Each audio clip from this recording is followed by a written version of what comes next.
बिस्मिल्लाहिर्रहमानिर्रहीम। Exercise 20.1 question number 1 के अंदर 8 पार्ट्स है, तो आज हम डिस्कस करते हैं 3। सो क्वेश्चन में क्या कह रहा है कि use discriminant find the nature of the roots of the following quadratic equation. हमारे पास क्वाड्रेटिक इक्वेशन गिवन है और हमें डिस्क्रिमिनेंट का फार्मूला यूज करते हुए नेचर ऑफ द रूट्स जो है वो फाइंड करनी है। पहले हम रूट फाइंड करेंगे। जब हम रूट फाइंड कर लेंगे यूजिंग डिस्क्रिमिनेंट फार्मूला, फिर हम देखेंगे कि उसकी नेचर कौन सी है। ठीक है। हमने यहाँ से यूजिंग जनरल फार्मूला हमें पता है कि एस स्क्वायर का कोफिशिएंट ए होता है और एक्स का कोफिशिएंट बी और कांस्टेंट टर्म हम सी से लिखते हैं। ठीक है। यहाँ से general form of the quadratic equation को कंपेयर करेंगे इस इक्वेशन के साथ, तो हमारे वैल्यू ऑफ ए जो है वो 1 है और value of b is 5 and constant term is -6। अब ये वैल्यूज जो हैं ए बी सी की हम इस डिस्क्रिमिनेंट के फार्मूले में पुट करेंगे और सिंप्लीफाई करेंगे।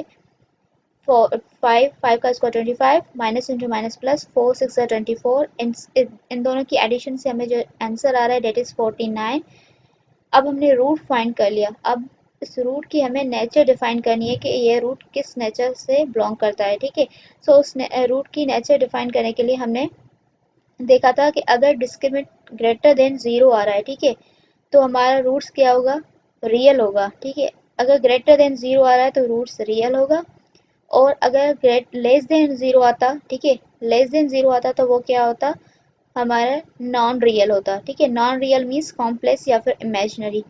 ठीक है। लेकिन यहाँ पे ग्रेटर देन आया है तो इस वजह से हम क्या कहेंगे, ये हमारा रूट क्या है, रियल है।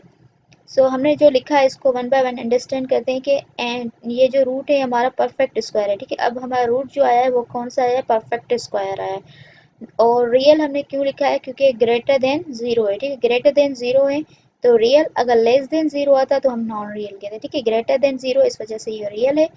और रेशनल क्यों लिखा है, क्योंकि परफेक्ट स्क्वायर आ रहा है। ठीक है। परफेक्ट स्क्वायर होगा तो हम रेशनल लिखेंगे, अगर परफेक्ट स्क्वायर नहीं आएगा तो हम रेशनल लिख देंगे। ठीक है। यहाँ पे जो रूट आया है वो परफेक्ट स्क्वायर है तो इस वजह से हमने रेशनल लिखा है। अनइक्वल क्यों लिखा है, क्योंकि यहाँ पे ग्रेटर देन है। ठीक है। अगर ग्रेटर देन और लेस देन, ठीक है, दोनों में हम क्या लिखेंगे, अनइक्वल लिखेंगे। इक्वल तब लिखेंगे जब इक्वल की साइन होती। तो 49 था यानी परफेक्ट स्क्वायर, तो वो हमने लिख दिया। और रूट रियल क्यों था, क्योंकि ग्रेटर देन की साइन थी। ठीक है। लेस देन की नहीं, ग्रेटर देन की है, इस वजह से रियल है। रेशनल क्यों है, क्योंकि परफेक्ट स्क्वायर है। ठीक है। और अनइक्वल इसलिए क्योंकि ग्रेटर देन की साइन है। ठीक है। अगर लेस देन साइन होती तो क्या होता, इमेजिनरी, और क्या इमेजिनरी होता और अनइक्वल भी होता। ठीक है। और अगर परफेक्ट स्क्वायर ना होता तो वो इरेशनल होता। यहाँ पे परफेक्ट स्क्वायर है तो इस वजह से रेशनल। आई होप कि आपको ये समझ में आ रहा होगा। अब जो है ना, सेकंड वन की तरफ मूव ऑन करते हैं, और कौन से वीडियो को आप पहले देख लेना ताकि आपको जो है ना ये नेचर ऑफ रूट्स जो है उसकी जो 4 प्रॉपर्टीज है वो अंडरस्टैंड हो जाएगी, तो आपको एक्सरसाइज और भी आसान रहेगी। सेकंड वन की तरफ मूव ऑन करते हैं। में कह रहा है कि x square is equal 6x। 6x जो है उसको हम लेफ्ट हैंड साइड तरफ लेकर आएंगे, डेट विल बी -6x। अब यहाँ से हम वैल्यूज लेंगे। ठीक है। वैल्यू ऑफ ए, क्योंकि कोफिशिएंट ऑफ एस स्क्वायर 1 है तो वैल्यू ऑफ ए 1 होगी। कोफिशिएंट ऑफ एक्स -6 है, it means value of b -6। और कांस्टेंट टर्म इसमें इंक्लूड नहीं है तो उसको हमने 0 लिख दिया। डिस्क्रिमिनेंट का फार्मूला हमें पता है, that is b square -4ac। Given values को फार्मूले के अंदर पुट करेंगे और सिंप्लीफाई करेंगे। ये तो 0 हो जाएगा क्योंकि 0 के साथ कुछ भी मल्टीप्लाई करें रिजल्ट हमें 0 मिलती है। एंड यहाँ पे -6 का स्क्वायर 36 जो है वो क्या है, ग्रेटर देन है 0 से, साथ में परफेक्ट स्क्वायर भी है, तो हमने लिखा कि परफेक्ट स्क्वायर है। देयरफॉर अब परफेक्ट स्क्वायर है तो रूट क्या होंगे, रेशनल होंगे। ठीक है। परफेक्ट स्क्वायर की वजह से रेशनल है, ग्रेटर देन साइन की वजह से क्या है, रियल है। ठीक है। रूट्स क्या है, रियल है ग्रेटर देन की वजह से, और परफेक्ट स्क्वायर की वजह से रेशनल है। और अनइक्वल क्यों है, क्योंकि ग्रेटर देन की साइन है। ठीक है। अब हम मूव ऑन करते हैं थर्ड वन की तरफ। थर्ड पार्ट में कह रहा है 2s square plus 8 is equal 6s।